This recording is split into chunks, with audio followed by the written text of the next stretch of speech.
Hello, ladies and germs, all the talkomaniacs of all ages. It is your boy Justin here, happy once again to come to you with an episode of Independent Thoughts. And we're going to talk about a lot of stuff today, so we're not going to do the big intro like we usually do. We're just going to jump right into it. I don't think you'll mind that at all. Independent Thoughts. Independent Thoughts. These mine. Independent Thoughts. Independent Thoughts.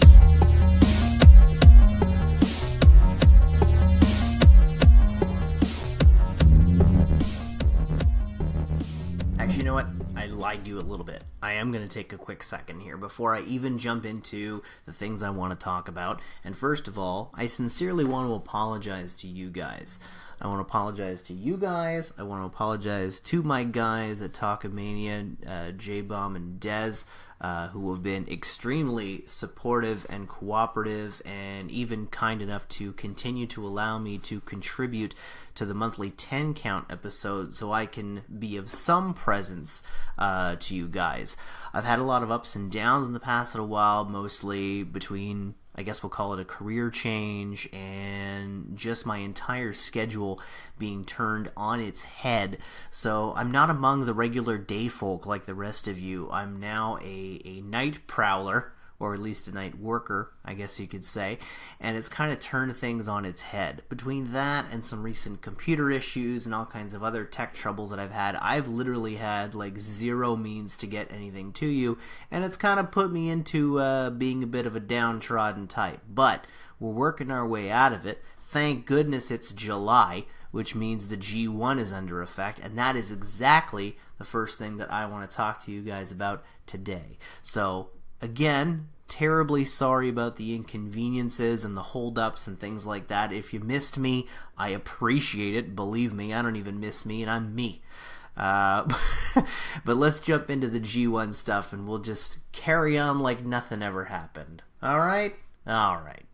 So the G1 is very much underway, and instead of trying to provide these daily updates like you could probably find just about anywhere on Twitter, I think it's about high time that now that we are basically at the halfway point of the G1, I think it's safe that we can actually take into account all that's happened and kind of throw together a little compilation, or more so, a foreshadowing of what's to come over the next few weeks.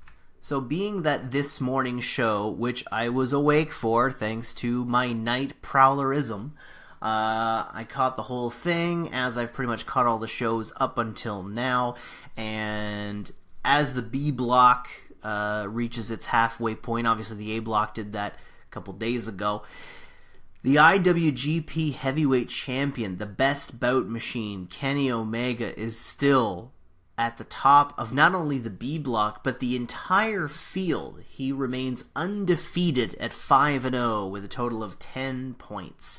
Nipping at his heels is Tetsuya Naito with a record of 4-1, therefore 8 points. However, it is very important to raise here that should Naito and Omega still end up with the same amount of points at the end, Omega will automatically get through because his first win was over Naito on day 2.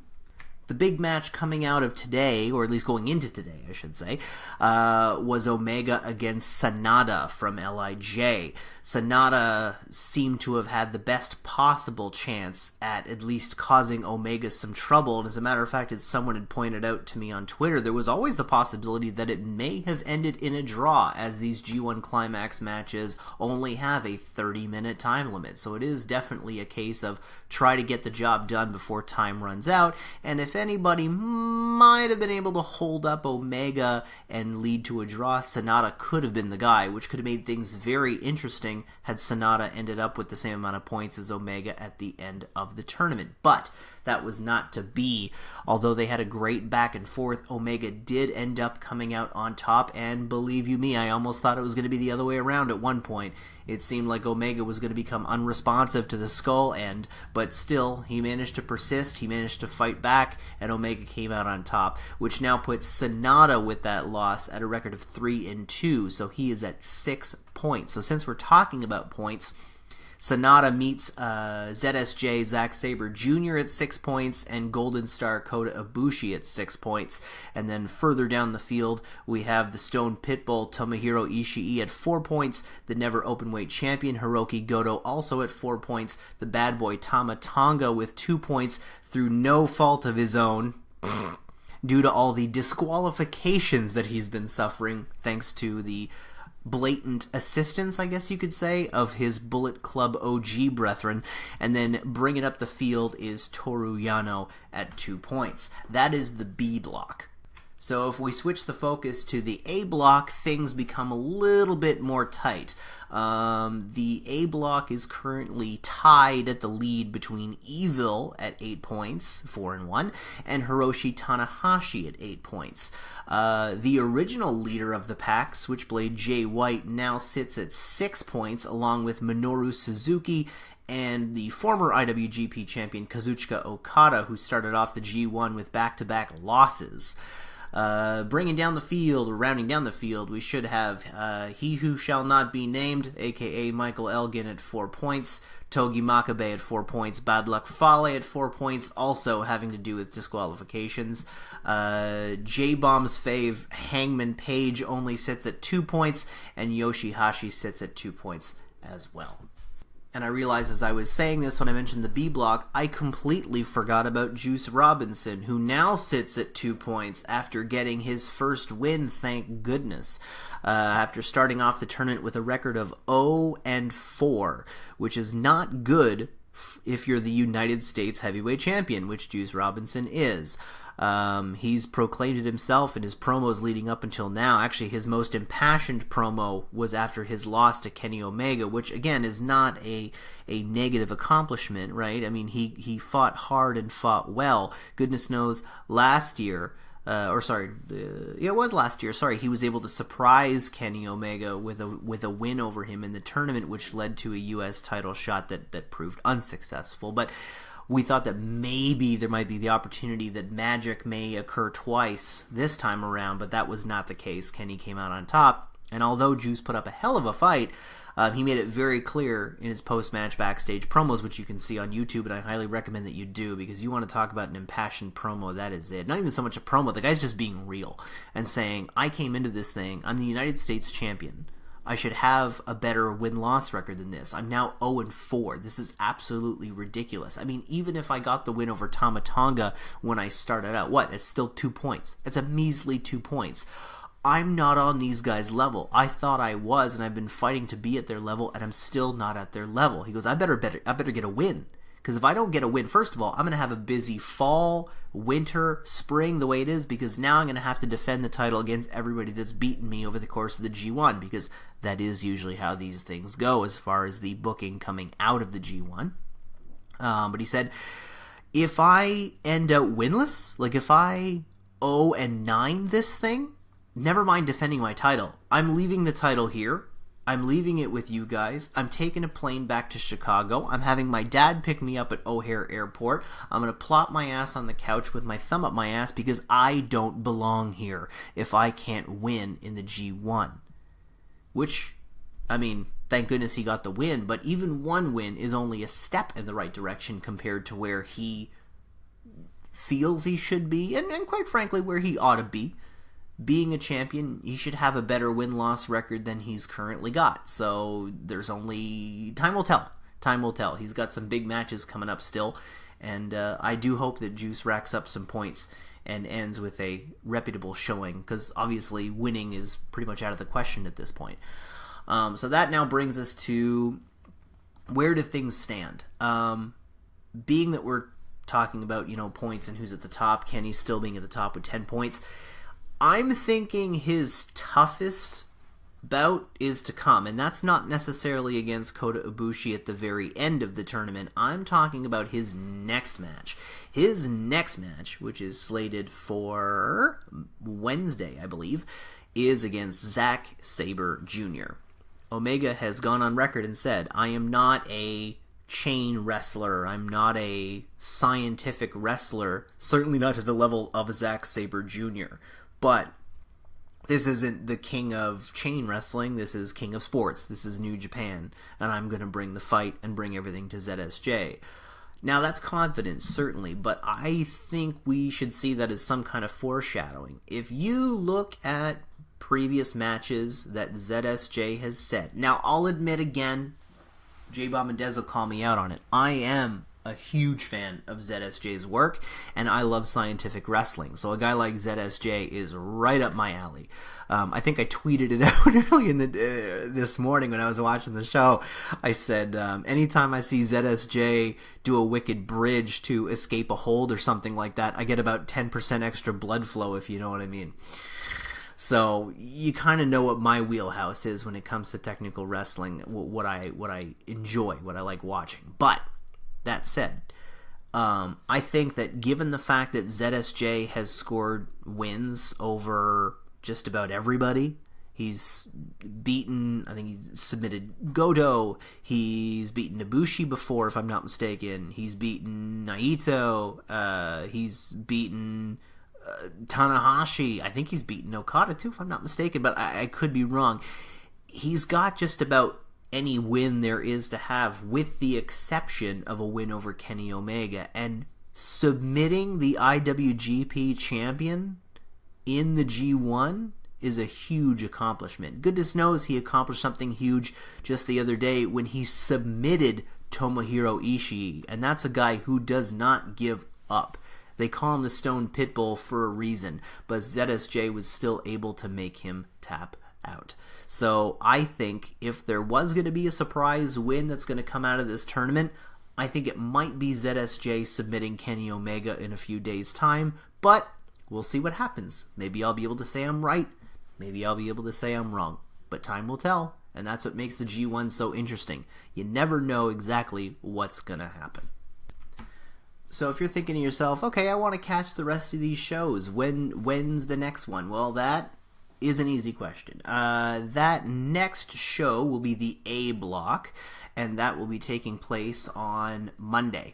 Now, depending on your time zone, that time will vary significantly. But in my particular case, the Eastern time zone, I believe the start time of that show is 6 a.m. So, still early on Monday, but if you're a night owl like me, that's more like evening time at that point. That's post-shift winding down over eggs and bacon and coffee. It's screwed up when you work nights. I'll be honest, it absolutely is. But at least this month, I have the G1 to give me some comfort. And speaking of that Monday 6 a.m. Eastern show, obviously you can catch that on New Japan's service, New Japan World. And the next set of tournament matches for the A block are Togi Makabe against Bad Luck Fale, Switchblade Jay White against Hangman Page, that should be a good one. Evil against Minoru Suzuki, that one will not be pretty. Hiroshi Tanahashi against Yoshihashi, and Michael Elgin against Kazuchika Okada.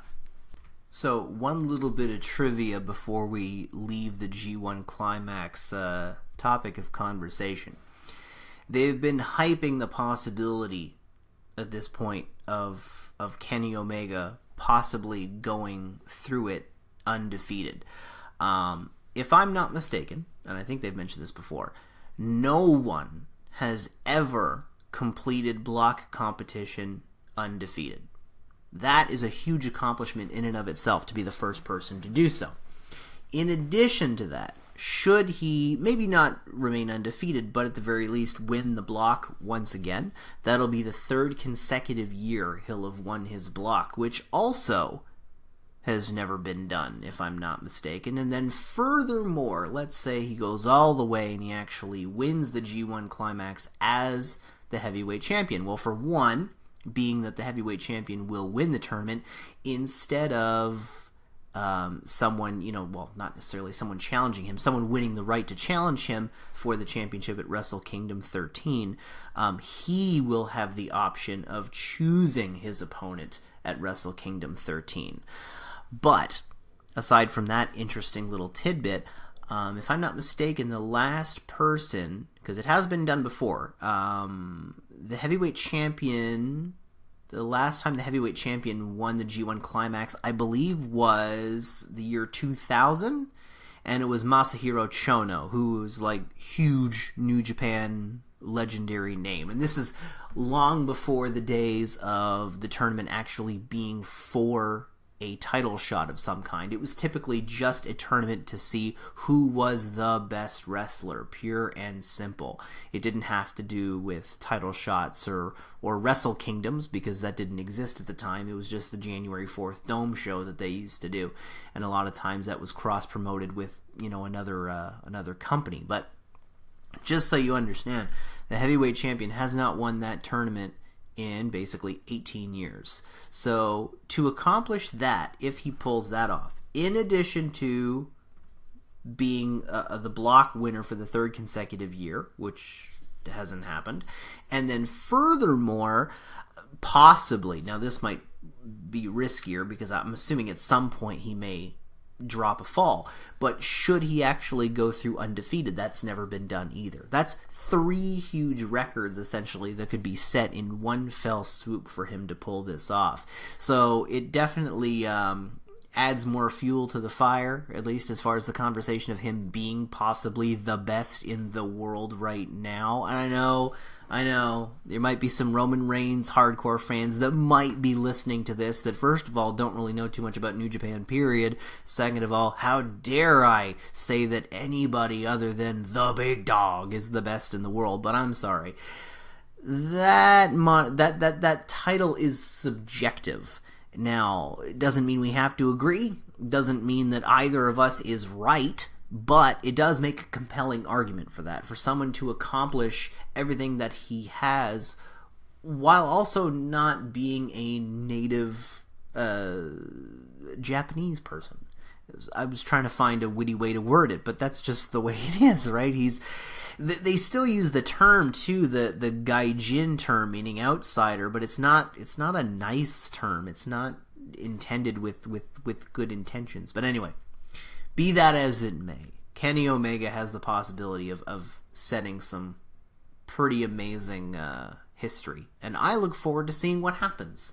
So that is the G1 Climax in a nutshell thus far. I'd like to know, actually curious if anybody else, have you been tuning into the G1? Have you been watching shows? Have you been catching them on replays or what have you? Have you been just watching highlights, or are you completely clueless? By all means, tweet at me and let me know, because I kind of want to get the conversation going. And if there are some of you that are kind of, they're on the fence about possibly watching New Japan or not, if you're used to watching WWE and that's all you watch, but you're kind of feeling kind of sour about the whole thing, this might be the time to jump in. And if I can encourage you to do that, at least expand your wrestling horizons, I am more than happy to do that. Worst case, you don't like it, and we have that, and I never, I'm not to say that I never bug you, but you never ask me again. That's fine. But at least you'll have made the effort, and you might like it. Who knows? Anyway, moving on. So here's an interesting segue involving Japan and the WWE. Many of you, obviously with the announcement of the Evolution all-women's pay-per-view coming up, which is exciting. I'm so happy that I get to see this in my lifetime, and I look forward to what it could become. But let's not forget that there's also the Mae Young Classic that begins before that pay-per-view and will actually conclude at that pay-per-view. So here's my segue. Some of you know, obviously, one of the first talents that was announced for this second Mae Young Classic was star of the Stardom promotion in Japan, Io Shirai, who they tried to have her compete in the first Mae Young Classic, but there was some health issues that she didn't pass their physicals or whatever the heck it was. Anyway, that's not what I'm here to talk about. Obviously, she's going to be participating in this Mae Young Classic, which is pretty huge in and of itself. But if that wasn't enough, they dropped a bombshell on us yesterday. Founder of Sendai Girls, another Japanese promotion, and a Japanese women's wrestling legend in her own right, Meiko Satomura, will be competing in this Mae Young Classic as well. Some of you, obviously, there's going to be a lot of people going, who? Meiko Satomura is on the same level of, dare I say, as far as Japanese wrestling, the hierarchy is concerned, she is at the tippity top.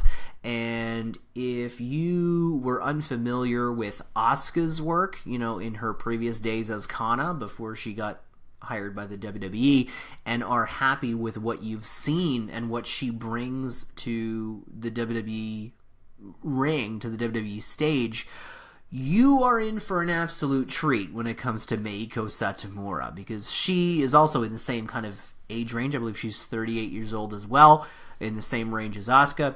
She's been at it a very long time and is highly regarded as one of the best women's wrestlers in the world for many years now.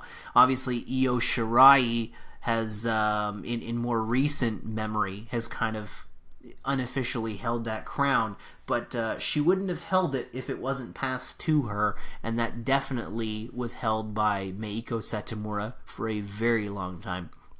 And there's, again, a lot of people unfamiliar with women's Japanese wrestling, and over the years and my time tape trading and stuff, I've picked up a lot of stuff and I've seen a lot of footage. So from all the popular names, Meiko Satomura, Io Shirai, obviously Kairi Sane, formerly Kairi Hojo, Io Shirai's sister Mio Shirai, ironically, to some longer-standing names like Chigusa Nagayo, Aja Kong, obviously, who used to appear for the World Wrestling Federation in the mid-90s. I mean, to Manami Toyota. I mean, I could go on. Anyway, there are a lot of big names as far as Japanese women's wrestling is considered, and Satomura is definitely one of the best, and I am incredibly looking forward to seeing what happens at the Mae Young Classic now that Meiko Satomura is involved, and I look forward to seeing her possibly knock somebody out with a Scorpio Rising axe kick. I love that friggin' move. So I guess now's a good time as any to talk about some title changes. I guess most recently, for many of you out there listening to this, you may have seen or heard or will see whenever you get a chance to watch it, the NXT title change that took place this week on television with Tommaso Ciampa dethroning Aleister Black as the NXT champion, which naturally, as some may know, I guess spoiler alert maybe, is going to lead to another title match at the next TakeOver event in Brooklyn on SummerSlam weekend, which will be a triple threat between Ciampa, Black, and obviously Johnny Gargano. There's not a whole lot I can say to it. I was surprised when I heard about the title change, but not completely surprised. Does this mean that Aleister Black may be called up? It's possible.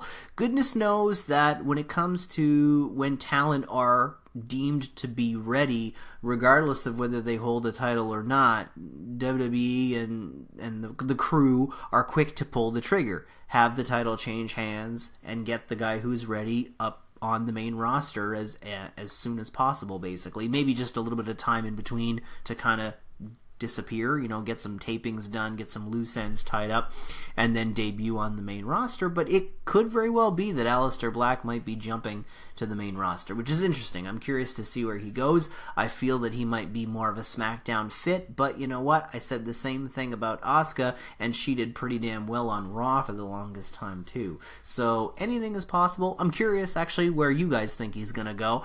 Or if he does get called up, first of all, is he going to get called up? And then second of all, is he going to Raw? Is he going to SmackDown? Who knows? I'm intrigued. Time will tell.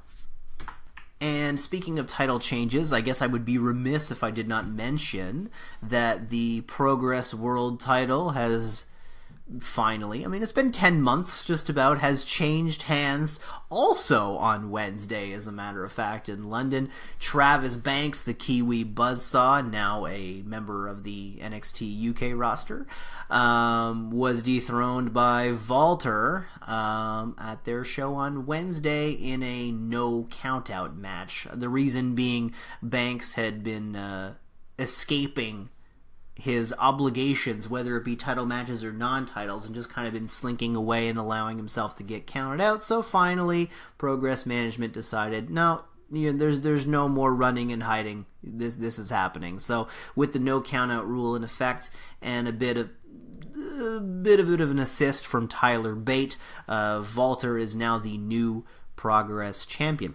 And while we're talking about Progress, I think it's important to mention too, obviously they've got their big show September 30th, Hello Wembley, coming up in Wembley Arena, which was supposed to be headlined by the world title being defended against Zack Sabre Jr. However, due to his New Japan obligations, he will not be available.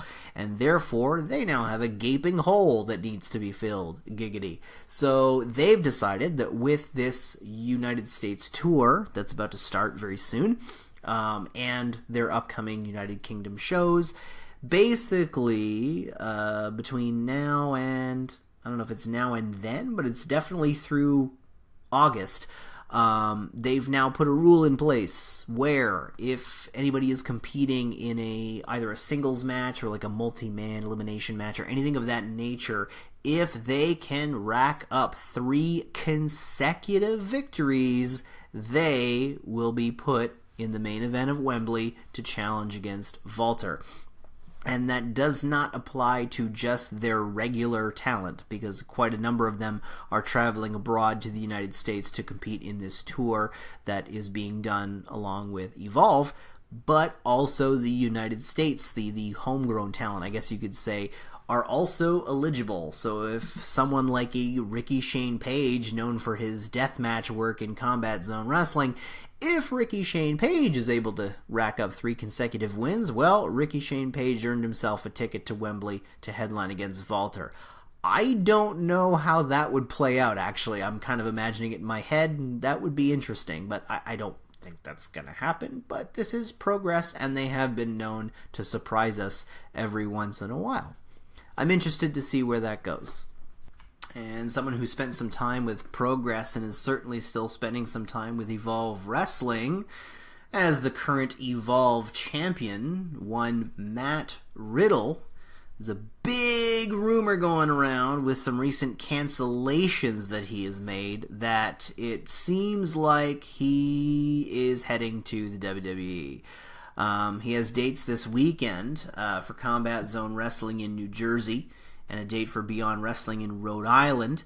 And CZW has come outright and basically advertising this appearance as one of his last before heading to WWE. They've literally done that via their poster on their website. Riddle had canceled appearances. Number one, competing in Pro Wrestling Guerrilla's Battle of Los Angeles tournament that comes up in September, if I'm not mistaken, either end of August or early September. I forget the dates, I apologize. And I don't research these things thoroughly before I start. I just kind of go based on what I'd heard, what I'd read, etc., etc., etc. So, deal with that as it may. And I think he also canceled an appearance for the promotion out of Ireland, Over the Top Wrestling, OTT, yeah. He was scheduled to compete there. That one got canceled as well. So Riddle, I believe, he's still scheduled, obviously, to compete and complete his upcoming dates with Evolve. But I think August 13th is the last one that is currently still scheduled to occur. So that's kind of the news going around right now. So is he going? Is he not? Neither party, WWE or Matt Riddle himself, have come out straight and said, yes, it's happening. But usually these things have a way of working themselves out, and with his last appearance being on August 13th, he may keep quiet, but we may very well see him at NXT TakeOver in Brooklyn. I would be very, very unsurprised if that were to happen, because it's kind of what happened with Keith Lee. Nobody really said a whole lot about it, and you kind of had a feeling that he might show up, and then all of a sudden TakeOver, nope, oh, there's Keith Lee. Oh, there you go. So I think this might be the same situation with Matt, and that's great for him. Those unfamiliar with Matt Riddle, a.k.a. the King of Bros, Riddle first started fighting in the UFC. I believe he was on a 6-fight win streak, and then he got fired in 2013. that I think the story is that it was politics. It may or may not have had to do with his marijuana use, which is kind of hilarious if you think about it. It's like, I don't know if they're treating it like a performance-enhancing drug, but I'm pretty sure he's not fighting stoned, and I can't see how it would be incredibly performance-enhancing if that were the case, but be that as it may, that's not what I want to dwell on here. But so he, after being fired from the UFC, instead of saying, oh, I'm going to go to Bellator or I'm going to go to Dream or any of those promotions, he goes, you know what, I might give pro wrestling a try. So he did that in 2015 when he started. I believe he went to a tryout with WWE, and this is when kind of NXT was just kind of starting up. Like, the Performance Center wasn't exactly what it is now, but it was something like that. And he went to a tryout, and they said, okay, yeah, there's something possible, but I don't think it's ready yet. And I think they put him in touch with Evolve, or they put Evolve in touch with him, one or the other, because it was Evolve that I believe gave him his first start, where his first series of matches were, and they didn't take it easy on him. They put him against some of the very best they had to see if he could hang, and as it turns out, he actually could hang. He actually had a knack for it, which led to him getting more dates all over the place, getting his name out there, being extremely popular like he is now, as he's won championships and been all over the globe. And he was pretty much in a situation where either WWE was going to make an offer or New Japan was going to make an offer. And here's why I mentioned the marijuana use thing. If you remember what happened with Matt Sydal, aka Evan Bourne, I believe he spent a month, maybe a bit longer, in a Japanese prison because he was caught with marijuana while he was overseas competing for New Japan. And I don't know if you know this, but with Japan, it's zero tolerance, and they take that stuff extremely seriously. Just ask Matt.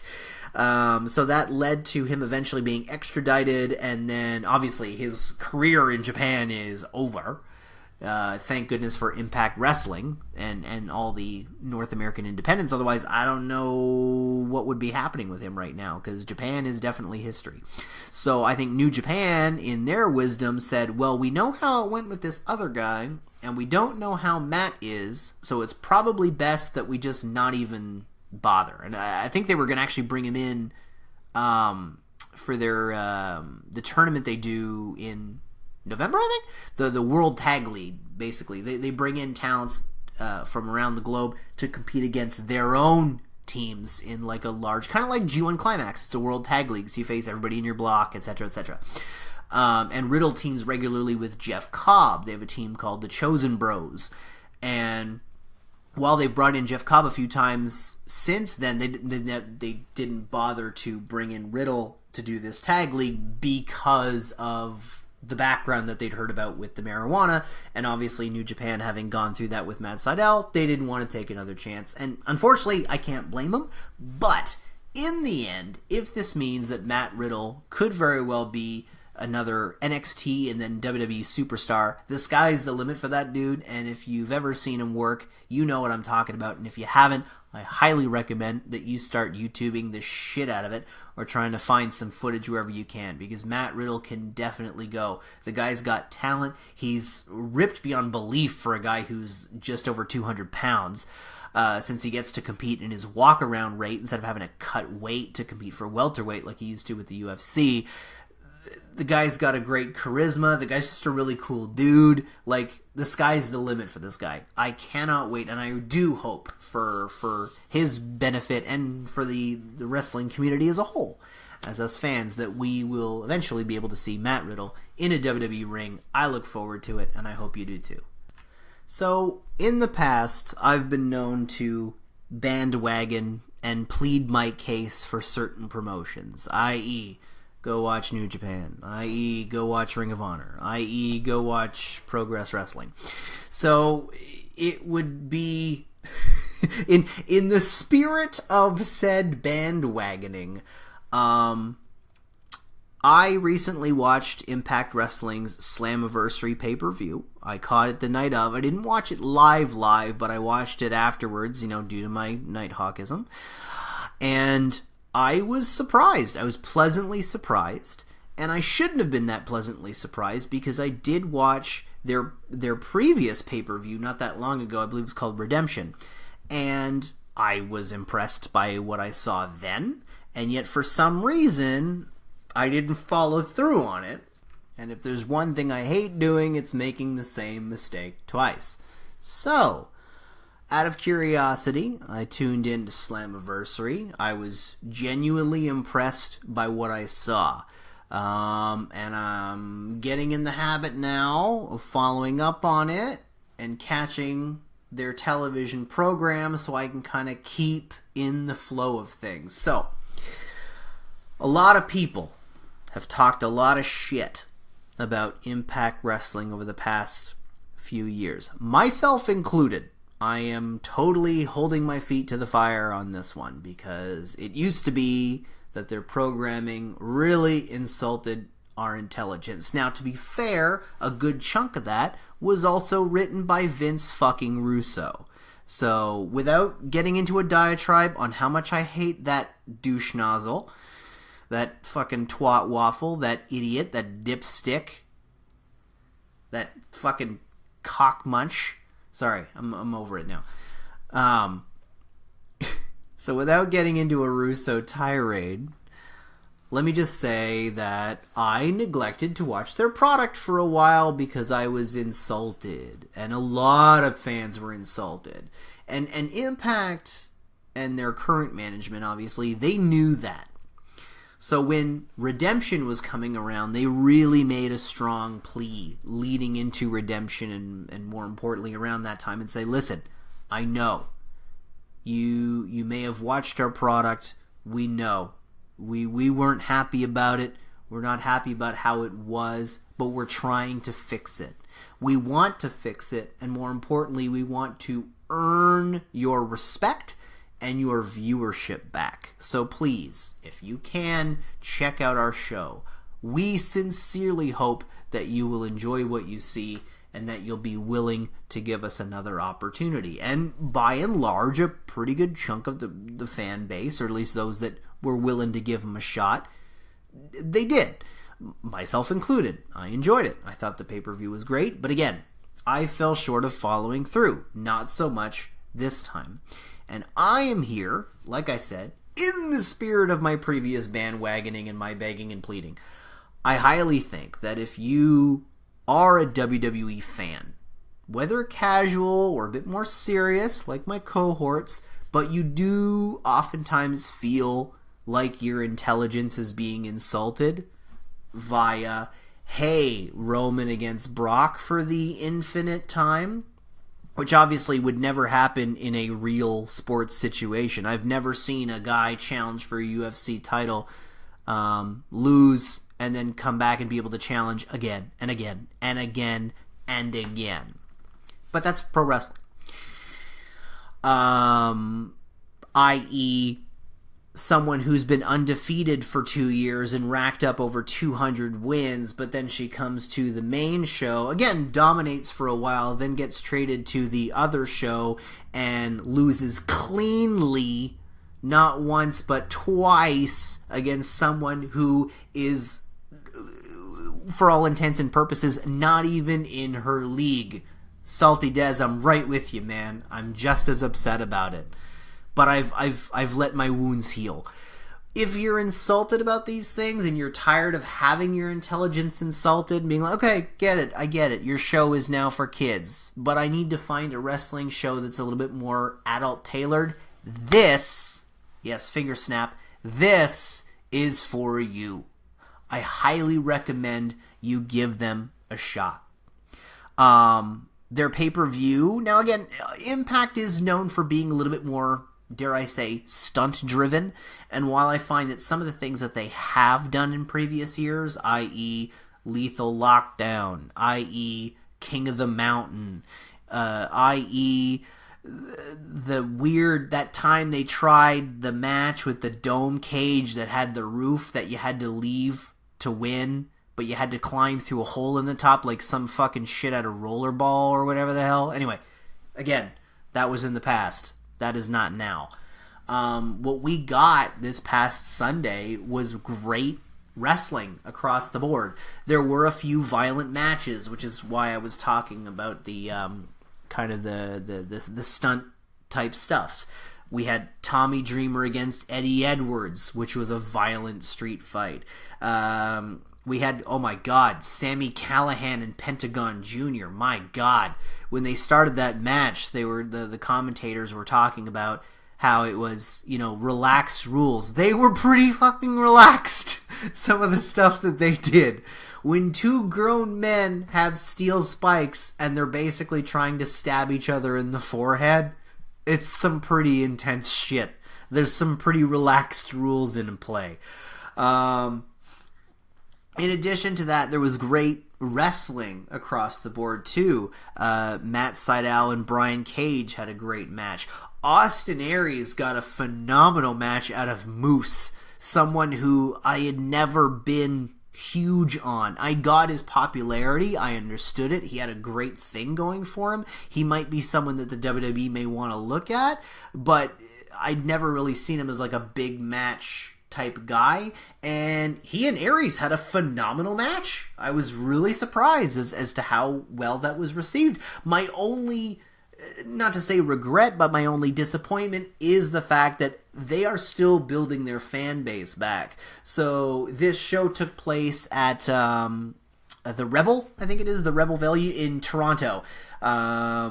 And so it didn't seat a whole lot of people, maybe about 1,000 people, something like that. Kind of like when they did Bound for Glory in Ottawa about a year ago. Again, it seated about 800 or so, and that's pretty crammed in there. So they're slowly making their way back. Now, mind you, their next big pay-per-view is Bound for Glory. It's almost that time of year again, and that one will be taking place at the Melrose Ballroom in New York City. That I actually remembered.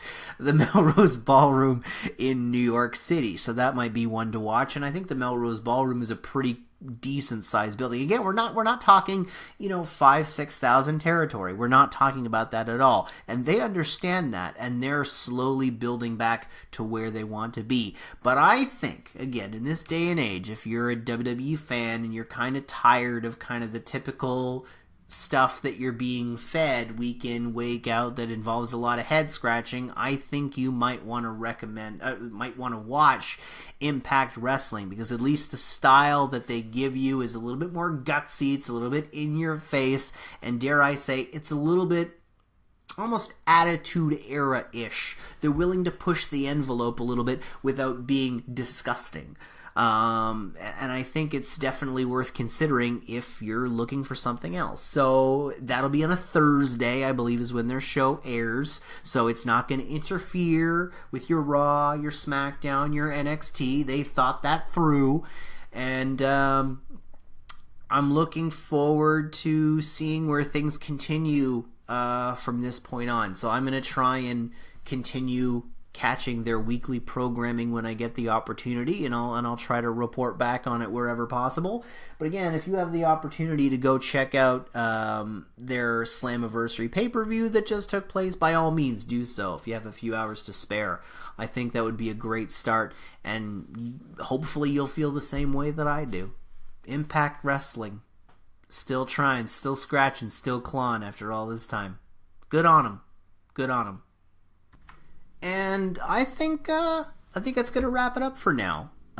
So I appreciate you listening, wherever it be, in your car, whether at the gym, on your walk, or just chilling at home with your earbuds or your Bluetooth speaker or whatever you like. Thank you for doing so. I appreciate it, and I'm going to try being the operative word, to continue to give you guys some stuff to listen to, some opinions of mine, and some news on things outside the WWE that my cohorts J-Bomb and Dez may not always, may not see, may not discuss, may not bring up, however you want to word it. I'm the third man for a reason, so I just got to try to step up a little bit and keep contributing where I can. But again, thank you so much for tuning in. I appreciate your attention, as always. And for you, my Talkamaniacs, boys, girls, ladies, gents, anywhere in between, I wish you the best of weekends, the best of weeks going forward, and I will chat to you again very soon. Adios, amigos.